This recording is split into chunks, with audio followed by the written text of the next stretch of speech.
But even you get in like you could get in a fight with like a bum or street brawl, or you probably knock him out, no problem. But like a lot of people, especially women, it's like we to knock someone out or finish them with striking isn't the most common thing. So I mean, she still did it. Like she did her thing. Like you can't knock it. Why do you think that is for women? They don't get that many knockouts. Why do you think that is? Because you would think that a woman's chin wouldn't be as strong. It isn't. Yeah, I agree with that. I think that it's just like a power. I still think it's a power thing. I still think overall, which we're able to take more punishment than we are like delivering explosively, and I think a lot of women are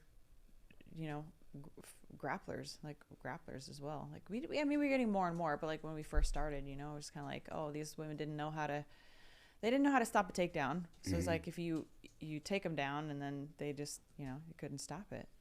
It's such a good point, though. I don't think anybody ever talks about when they were like creating the sport and pioneering these like legendary women fights and women coming up in the UFC.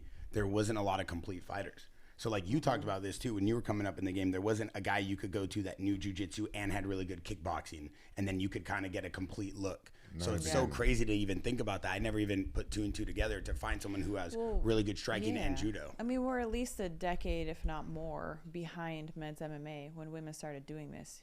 So from the evolution of that standpoint, when these elite women start having kids that have elite females like daughters that are doing this sport since at a young age, it's like that's normal for men. They've been doing that forever. Wrestling's always been a man's sport. Kickboxing has always been a man's sport, but it's like just recently women have started doing this. So I mean, I even think the evolution over time will produce better females. So I don't think it's women can produce the power, like they can knock each other out for sure, but it just takes time, I think, to develop that skill set. Most of the women in my generation were not starting that stuff until they were, some of these women didn't even start fighting until they were in their 20s, like not even a day, nothing, zero background. Like Juliana Pena, she walked into the gym because she wanted to lose weight.